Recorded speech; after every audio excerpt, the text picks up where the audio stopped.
آپ کے اور ہمارے نبی صلی اللہ علیہ وسلم نے اس ایک مسئلے کو اٹھایا ہے. گالیاں بے حساب پڑی ہیں،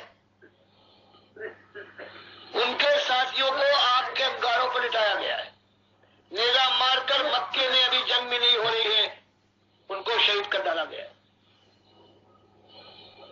یہ سب کچھ ہو رہا ہے، لیکن نبی صلی اللہ علیہ وسلم فرماتے ہیں کہ بات ایک ہی ہے، چاہے اس طرح سے مجھے اور میرے ساتھیوں کو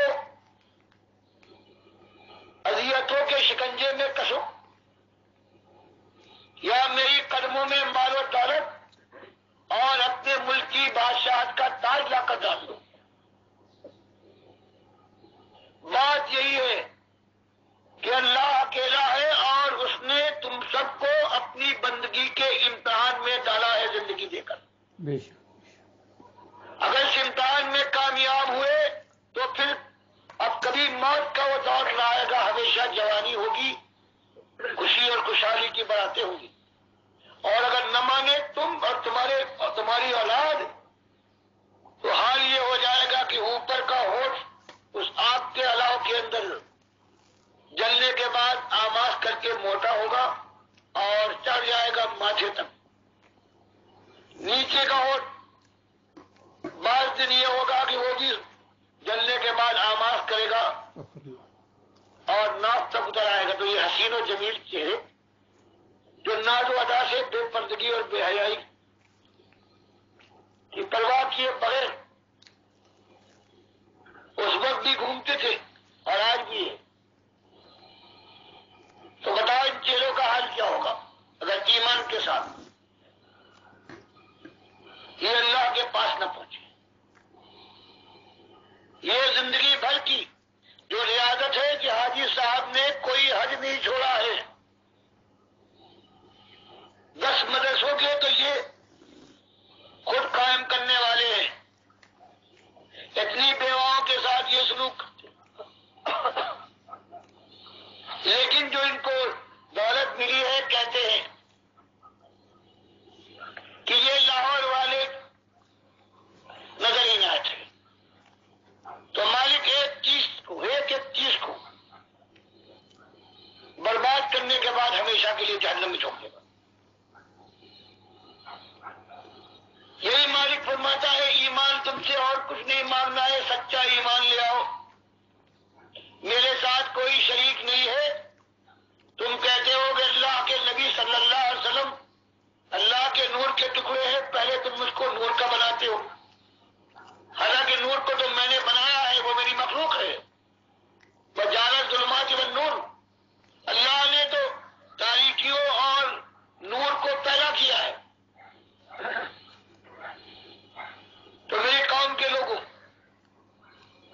اپنے مالک کے غضب سے بچنے کے لیے، اپنی اولاد اپنے پیاروں کو بچانے کے لیے توبہ کرو اور پکار اٹھو کہ اللہ تو اکیلا مالک ہے، تو نور کا نہیں بلکہ تو نور کا خالق ہے. بے شک بے شک. نبی صلی اللہ علیہ وسلم نور سے نہیں بنے ہیں بلکہ بشر سے، اللہ کے نبی تھے، وحی کے حامل تھے. آمنہ اور عبداللہ کی وہ بیٹے ہیں، اور علی رضی اللہ تعالیٰ عنہ اللہ کے ولی ہیں. اللہ کے لیے انہوں نے اپنی جان کو تلواروں کی چھاؤں میں، نیزوں کی انیوں کے سامنے اور تیروں کے پیکا کو انہوں نے دعوت دی ہے اللہ کی راہ. اور جب اللہ نے درجہ بلند کرنے کے لیے ان کے شہادت کا وقت مقرر فرمایا تو اپنی مشکل کشائی نہ کر پائے. عبد الرحمان ابن ملجم المرادی نے 27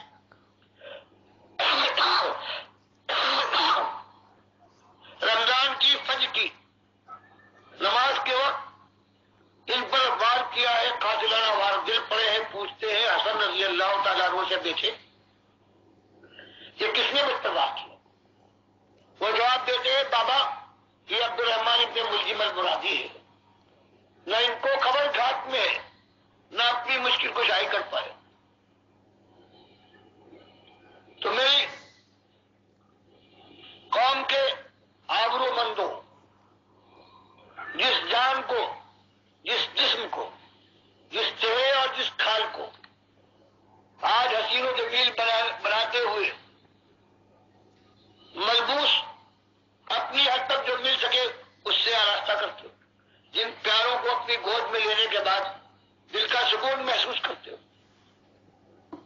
اگر ان کے لیے تم نے نہ کچھ کیا، اپنے لیے نہ کیا اور توبہ نہ کی، اللہ اور اس کے رسول صلی اللہ علیہ وسلم کو اس طرح سے نہ مانا جیسے کلمے کا اقرار کرتے ہو، تو پھر پچھتاوا اس وقت ہوگا کہ پچھتاوا ایسا ناکامی کا پچھتاوا ہے کہ اس کے بعد کوئی تلافی نہ ہو پائے گا۔ اس لیے میں اپنے مالک سے خلوص دل کے ساتھ اپنی ساری خطاؤں کو معافی مانگ کر توبہ کر کے اب وعدہ کرتا ہوں کہ مالک تیرے راستے پر چلوں گا جیسے تیرے نبی صلی اللہ علیہ وسلم نے حکم دیا ہے۔ تو پیارو، کوئی تم سے نئی بات تو نہیں مانگی جا رہی ہے، وہی یہ تمہارا اپنا کلمہ ہے، تمہارے اللہ، تمہارے آخری رسول صلی اللہ علیہ وسلم نے ہی کہا ہے۔ ورنہ جو میں نے عالم دیکھا ہے سن 47 میں، سن 65 میں، سن 71 میں، وہ ہو سکتا ہے کہ اس گاؤں کے اندر وہی ہو، ماں اور بہنوں کی آبرو ایسی برباد ہو کہ دیکھو اور دم دم آپ ہو۔ اور یہی اللہ فرماتا ہے اگر ایمان لے آؤ تمہارا کیا جاتا ہے، اور اگر تقوی اختیار کر لو، مجھ سے ڈر کر قدم بڑھا لو، تو 10-20 سال کے بعد جب موت کا فرشتہ آئے گا خوشخبری دے گا کہ جنت کے لہلاتے ہوئے باغات تمہارے انتظار میں ہیں۔ تو یہ ایک بات ہے، اسی بات کے لیے اللہ نے پیغمبروں پر پیغمبر بھیجے ہیں، کتابوں پر کتابیں اتاری ہیں، اور مبارک جنگیں کروائی ہے کہ جب یہ بات اٹھی ہے قوم 2 حصوں میں تقسیم ہو گئی ہے، اور پھر فولاد درمیان میں آنے کے بعد کبھی تلوار کی شکل میں، کبھی نیزے اور کبھی تیر کی شکل میں، اور پھر اللہ کا وعدہ تھا یہاں تک جانا انشاءاللہ، پہلے سمجھاؤ پوری طرح سے، مار پڑے سب کے ساتھ جمے رہو، یہاں تک کہ اگر گھر بار چھوڑ کر ہجرت کرنا پڑے تو ہجرت کر جاؤ، لیکن سستانے کا موقع نہیں ہے، پھر پلٹ کر انتظام کرو اور پھر فولاد کے ذریعے سے اللہ کے دین کو قائم کرنے کے لیے میدان میں اترو، اللہ تمہارا حامی و ناصر۔ یہی قرآن کا کہنا ہے، اور اسی بات کو آپ کے سامنے پیش کرنے کے لیے ہم لوگ حاضر ہوئے۔ قبول کرو تو اللہ کی رحمت ہے، اپنے حق میں، اپنے بال بچوں کے حق میں صحیح بات قبول کی، اور اگر رد کر دو تو ایک بوڑھے کی آواز ہے ہوا میں پھیلی اور وہ قابل اعتبار نہ سمجھی گئی، لیکن آنکھ بند ہوتے وقت سے لے کر پھر ہمیشہ کے لیے پچھتاوا ہو۔ اللہ اس پچھتاوے سے سب کو محفوظ رکھے، آمین یا اللہ، آمین۔ اس کے بعد اب اگر کسی صاحب کو کوئی سوال ہے یا کوئی اعتراض تو میں اس کے لیے حاضر ہوں، اپنے علم تک جو مجھے آتا ہے میں اس کی صفائی کرنے کی کوشش کروں گا۔ جزاک اللہ احسن الجزا۔ یہ بہت ہی زبردست بیان ہے ڈاکٹر مسعود الدین عثمانی رحمۃ اللہ علیہ کا، خلوص کے اندر ڈوبا ہوا اور خالص ایمان کی دعوت، خالص توحید کی دعوت، رد شرک اور نجات کی راہ، فلاح کا راستہ، یہی راستہ ہے، یہی طریقہ ہے، خالص قرآن و حدیث کا ٹکسالی طریقہ۔ آج جو پوری دنیا میں مسلمانوں کے ساتھ ان کی درگت بنی ہوئی ہے وہ اسی ایمان میں خرابی کی وجہ سے ہے، اور افسوس پر افسوس یہ ہے کہ ان کے علماء ان کو اور شرک کی تھپیاں دیتے ہیں۔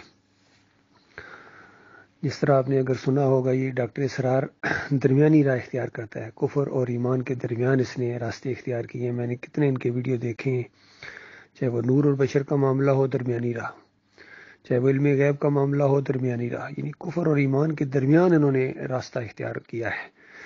ایسے لوگوں کے بارے میں اللہ تعالیٰ فرماتا ہے یہ وہ لوگ ہیں جنہوں نے کفر کا حق ادا کر دینی، اولئک هم الکافرون حقا، اس طریقے سے الفاظ آئے ہیں کہ ایسے لوگ جو درمیانی راہ اختیار کرنا چاہیں، کچھ کتاب کو مانے اور کچھ کو نہ مانے.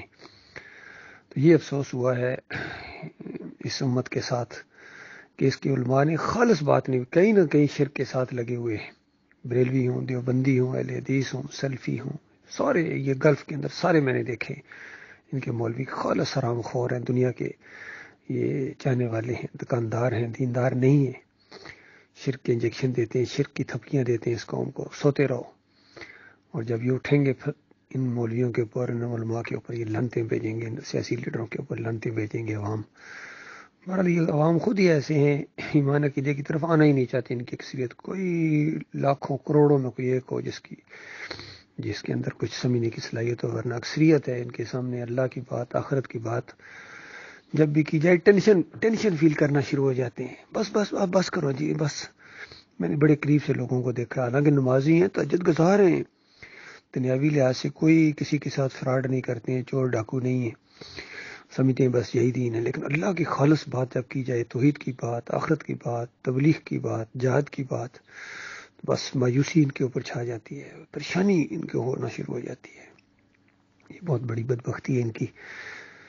بہرحال میں توبہ کرتا ہوں اپنے مالک اور خالق سے. اس سے پہلے جو بھی جس طرح ڈاکٹر صاحب توبہ کر رہے ہیں میں بھی توبہ کرتا ہوں اپنی بشری کمزوریوں کے تحت جو چیزیں ہوئی ہیں.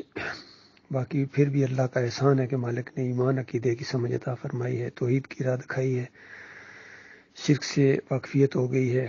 لہذا ہر شرک سے، اس سے پہلے جو مزاروں پر جاتے رہے، 11ویاں کھاتے رہے ہیں، میلاد کی مٹھائیاں کھاتے رہے ہیں، محرم کی سبیلوں کی شربت پیتے رہے ہیں، درباروں پر جاتے رہے ہیں، بابا صاحب سبحان اور نکروڑے والی سرکار اور فلاں سرکار اور بابا زمان شاہ اور پیری مریدی کرتے رہے، تعویذ جو بھی.